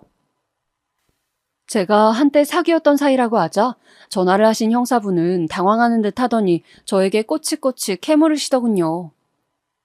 우연히 카페에서 만났고 6개월 정도 데이트를 했으며 빌려준 돈은 1,000만 원이라고 하자 형사님은 그래도 많은 돈을 사기당하진 않으셔서 정말 다행이라고 하더군요. 그 돈이 제 전 재산인 건 알고 하시는 말씀인지. 형사님 말에 따르면 로맨스 스캠이라고 그런 수법의 일종이라고 남자들에게 접근해서 결혼하자고 달콤한 말을 하고 돈을 잠시 융통해달라고 사기를 친다는 거였어요. 제가 알고 있는 김혜영이라는 이름도 가명이고 그 사람은 사업을 하는 사람이 아니라 그저 과거에 단란주점에서 일한 적이 있는 꽃뱀이라고 하더군요. 중요한 사건에 연루되어 있어 경찰이 쫓던 차에 전화번호와 통화 목록을 입수해 저에게 연락하신 거라고요. 저처럼 그녀에게 돈을 빌려주거나 그럴 뻔한 남자들이 10명이 넘는다면서 조심하라고 당부를 남기고 전화를 끊으셨습니다. 그 후로 저는 한동안 칩거를 했습니다. 더 이상 세상을 살아갈 용기가 없어졌다고나 할까요? 근근히 해오던 알바일도 전혀 하지 않고 그저 어떻게 하면 내가 안 아프게 죽을 수 있을까 그 궁리만 하면서 하루하루 페인처럼 살았습니다. 물론 사기를 당한 제가 몰랐고 많이 어리석었죠. 네, 차마 부모님께는 사기를 당했다고 말할 수가 없었어요. 그래서 그냥 혼자 계속 소주를 사서 매일 한 병씩 마시기 시작했습니다. 다른 지역에서 자취를 하고 있으니 다행히 이런 못난 모습을 부모님이 모르고 있을 수 있었죠. 어느 순간부터인가 저는 집 밖으로 나가지 않았어요. 음식은 라면을 먹거나 시켜 먹는 것으로 해결했고 며칠째 씻지 않아 몸에서 냄새가 나도 개의치 않았습니다. 그리고 아무 의욕 없이 누워서 미국 드라마나 영화를 보면서 시간을 보냈어요. 가끔 게임을 하기도 했죠. 그렇게 하루 종일 놀다가 낮인지 밤인지 모를 상태로 그냥 잠이 들었어요. 그렇게 잠이 들면 항상 꿈에 먼저 죽은 내 친구 지석이의 모습도 보이고 그 화재 현장에서 저에게 살려달라고 했던 할머니의 모습도 보였어요. 저는 꿈에 할머니가 자꾸 보이는 것으로 보아 할머니가 그때 어쩌면 돌아가셨나 보다 하고 생각하게 되었습니다. 그럴 때면 지석이가 남긴 책을 읽어보기도 하고 할머니가 남기신 묵주를 팔에 차보기도 하고 가만히 만져보기도 했어요. 아마도 천주교 물건인 것 같았는데 뭔가 정교한 조각이 새겨져 있었어요. 이런 내 모습을 지석이가 보면 뭐라고 할까? 내가 그때 할머니를 구하기 위해 용기를 냈던 것은 옳았을까? 어쩌면 나는 영웅이 될 수 없는 소심인인데 영웅이 되려고 욕심을 내서 이런 벌을 받는 것은 아닐까? 많은 생각들이 내 마음속을 쥐어뜯고 휘갈겼어요. 지석이나 할머니 꿈을 꾸고 나면 잠을 푹 못 자서인지 머리가 아팠어요. 그래서 저는 최대한 생각을 하지 않고 최대한 돈을 쓰지 않은 채 그저 숨만 쉬고 지내기로 했죠. 그렇게 3년이라는 시간이 흘렀습니다. 3년 동안 저는 소위 말하는 백수 생활을 하고 있었어요. 취업 준비를 열심히 해도 어차피 떨어진다는 것을 알고 있어서 의욕도 나질 않았고 사기까지 당해버리니 그냥 이대로 솔직히 말하면 숨이 끊어져 버렸으면 했던 것도 같아요. 그렇다고 내가 스스로 죽기에는 그럴 용기도 없고. 그러던 어느 날이었습니다. 쾅쾅쾅. 총각! 총각! 좀 나와봐! 총각! 안에 있는 거 다 아니까 좀 나와! 손님 오셨어! 몇 시일까 시간도 모른 채로 암막 커튼을 친 어두운 방 안에서 문득 문을 두드리는 소리에 잠이 깨었습니다. 부스스한 머리를 긁으며 소리를 무시해보려고 했지만 그럴수록 소리는 더 시끄럽게 들려왔어요. 저는 귀찮았지만 문을 열어보았습니다. 한 일주일 만에 열린 현관문이었죠. 갑자기 밝은 햇빛이 몰려와 눈이 아팠어요. 저는 오른손을 들어 눈을 가린 채로 집주인 아주머니의 얼굴에 눈에 초점을 맞추려고 애를 썼습니다. 간신히 눈이 좀 보이기 시작하자 익숙한 집주인 아주머니의 뒤에 어떤 양복을 말쑥하게 입은 젊은 남자가 보였어요. 안녕하세요, 최준영 씨. 저는 미래회사에서 나왔습니다. 몇 년 전에 저희 회사 이력서 넣으셨죠? 네? 이번에 인력을 추가로 뽑게 되어 오래된 이력서까지 검토한 결과 면접 기회를 드리려고 하는데 어떠십니까? 여기 원서를 드릴 테니 지원 생각이 있으시면 지원 부탁드리겠습니다. 그럼. 그 남자는 자신이 할 말만 하고는 그 자리에서 차를 타고 가버렸습니다. 저는 멍하니 그 사람이 나에게 주고 간 서류 봉투를 바라보다가 문을 닫고 집으로 들어왔습니다. 봉투를 열자 그 안에는 진짜 입사 원서와 지원 일정이 적혀 있었어요. 저는 얼떨떨한 기분으로 그 봉투를 일단 책꽂이 한쪽에 넣어두었습니다. 그리고 며칠이 지나고 저는 엄마의 전화를 받았어요. 여보세요? 우리 아들 잘 지내고 있어? 밥은 잘 먹고 있는 거지? 오늘 우리 아들이 좋아하는 제육볶음을 했는데 생각이 나서 전화했어. 요즘 왜 이렇게 집에 안 와? 그냥. 준영아, 취업 안 해도 되니까 하루하루 즐겁게 지내고 건강하기만 해. 어? 사랑해, 우리 아들. 엄마는 마치 제 맘을 안다는 듯이 저에게 다정하게 말씀을 하시는 거였어요. 취업 안 해도 상관없다는 엄마의 그 말씀이 가슴에 사무쳐 갑자기 눈물이 났습니다. 엄마의 사랑이 너무도 위대하고 크다는 생각이 들었어요. 저는 전화를 끊고 일어나 가슴을 부여잡고 꺽꺽대며 울었어요. 다른 사람을 구한다고 설치다가 흉측한 얼굴을 갖게 된 나. 이런 나에게 손을 내밀어준다고 느낀 여자에게 돈을 뜯긴 나. 이런 저의 처지가 한심하고 또 한심해서 죽고만 싶었는데 저에게는 아직도 지켜야 할 세상에서 가장 소중한 것이 있었어요. 바로 저의 가족, 엄마와 아빠였죠. 저는 책꽂이에 있던 원서를 꺼내서 한자 한자 정성껏 작성하기 시작했습니다. 그리고 취업 준비 때문에 아울렛 매장에서 사두었던 꼬깃한 양복을 오랜만에 분무기를 꺼내어 다리기 시작했어요. 옷을 다리면서 다짐했어요. 마지막으로 한 번만 더 최선을 다해 면접을 보자고. 내가 할 수 있는 모든 노력을 다해서 내가 어떤 인재인지 보여주자고. 저는 어느새 저의 부적이 된 할머니의 묵주를 꼭 쥐고 제 결심을 다졌습니다. 그렇게 대망의 면접날이 다가왔습니다. 저는 저보다 3, 4살은 어려 보이는 친구들 사이에서 얼굴에 화상 자국을 가리려고 화장품을 발라 이상한 모습으로 양복을 입고 면접을 봤어요. 주머니에는 할머니의 묵주가 들어있었죠. 이상하게 서류 전형은 필요 없으니 저에게는 면접만 보라고 해서 저는 최종 면접으로 바로 가게 되었습니다. 저의 모습을 보고 다른 지원자들이 쑥덕거리는 것 같았지만 아무래도 괜찮았어요. 어차피 다시 볼 사람들도 아니고 저는 제 면접에만 집중할 생각이었습니다. 드디어 제 차례가 되어서 저는 면접을 보기 위해 몇 명의 지원자들과 함께 방으로 들어갔어요. 방 한가운데에는 회사의 대표님인 나이 지긋하고 풍채 좋으신 분이 앉아 계셨고 양옆으로 회사의 중역분들이 계셨습니다. 첫 번째는 공통 질문이었습니다. 첫 월급을 타서 뭘 하고 싶은가? 이 질문에 대해서 많은 사람들이 부모님 내복을 사드리겠다 또는 업무를 위한 책을 사보겠다고 했습니다. 제 차례가 되었습니다. 저는 제 첫 월급을 형편이 어려운 화상 환자들에게 기부하고 싶습니다. 저와 같은 고통스러운 치료 과정을 겪는 분들에게 작은 힘이나마 보태고 싶습니다. 그리고 저와 같은 화상 흉터가 있는 사람도 사회의 일원으로 당당하게 월급을 받고 기부도 할 수 있다는 것을 보여주고 싶습니다.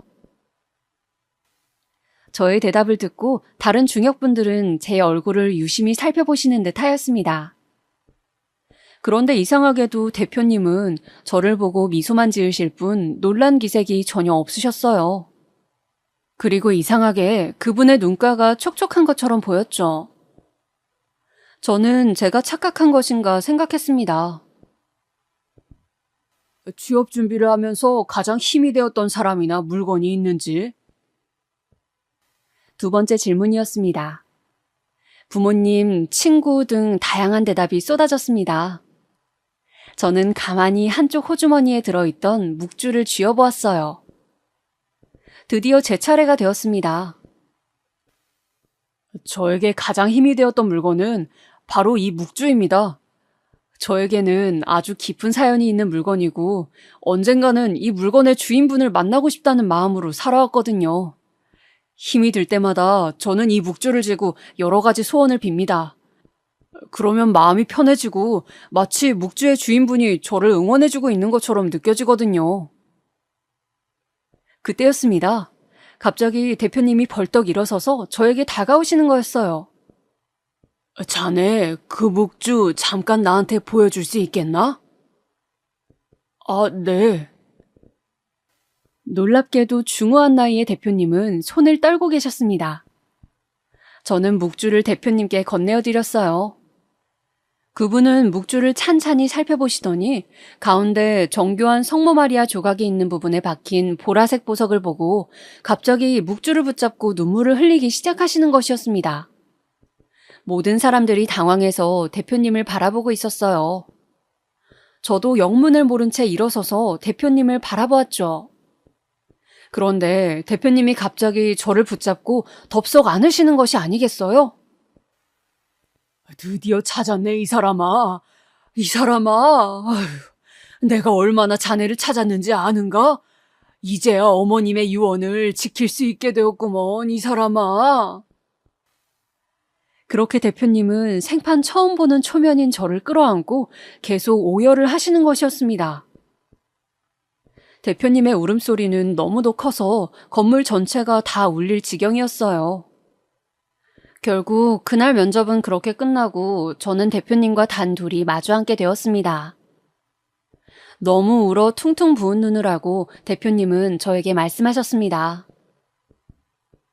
그 묵주의 주인은 바로 우리 어머니일세. 작년에 타계하셨지. 어머니가 그렇게 죽기 전까지 자네를 찾아야 한다고 말씀하셨다네. 생명의 은인이라면서 어떻게 사는지 혹시 형편이 힘들면 도와주고 싶다고 항상 마음에 빚으라고 말씀하셨어. 이럴 수가. 바로 제가 구한 그 할머니가 대표님의 어머니였던 것입니다. 아, 그 화재 당시 괜찮으셨나요? 잘 지내시는지 저도 늘 궁금했는데 저도 소방서 쪽에 찾아가서 묵주를 흘리셨다 해서 제가 가지고 가면서 전화번호를 남겨뒀는데 무사하신지 궁금해서요. 어머니는 그 당시 너무 충격을 받아 잘 기억하지 못하셨네. 묵주를 흘린 것도 그리고 소방서를 찾아갈 생각도 못했지. 화상을 입은 부분도 있으셔서 그 치료를 하고 2년쯤 지났을까? 소방서 쪽에 연락을 해보니 당시 일을 기억하는 사람이 없었어. 같이 입원했던 병원에도 물어봤지만 알려줄 수 없다는 말뿐이었지. 그 묵주는 어머니가 처녀 시절 바티칸까지 가서 사오신 것이네. 한국에서는 구할 수 없는 모양이지. 그래서 내가 한눈에 자네를 알아봤던 것일세. 그러면 어떻게 몇 년 전에 지원한 저에게 면접의 기회를 주신 건가요? 그건 내가 뒤늦게 얼굴에 화상 흉터가 있는 이력서 사진을 봤기 때문이지. 나이도 우리 어머니를 구한 또래 같아 보이고 어머니를 구한 그 갸륵한 청년도 취업할 때 이런 어려움을 겪을지 모른다는 생각에 자네를 한번 보고 싶었네. 그런데 자네가 바로 그 사람일 줄이야. 아, 그랬군요. 정말 저한테 일어난 일이지만 믿을 수가 없네요. 고맙네. 정말 고맙네. 어머니는 자네 덕분에 천수를 누리고 가셨어.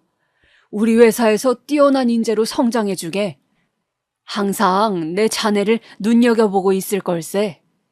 자신의 목숨을 걸고 다른 사람을 구해내는 그 마음만으로 자네는 우리 회사 최고의 인재일세. 대표님은 그렇게 저에게 고액의 연봉과 파격적인 대우를 해주셨고 저는 그렇게 회사에서 제 능력을 펼칠 수 있게 되었습니다.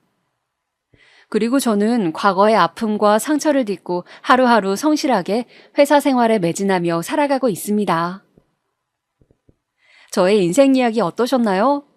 제가 오늘 드리고 싶은 말씀은 인생은 그 어떤 드라마보다도 더 우연과 필연이 겹치는 극적인 것이고 또 그 안에서 항상 바른 마음을 가지고 살아간다면 반드시 언젠가는 어둠이 걷히고 빛이 보인다는 것입니다.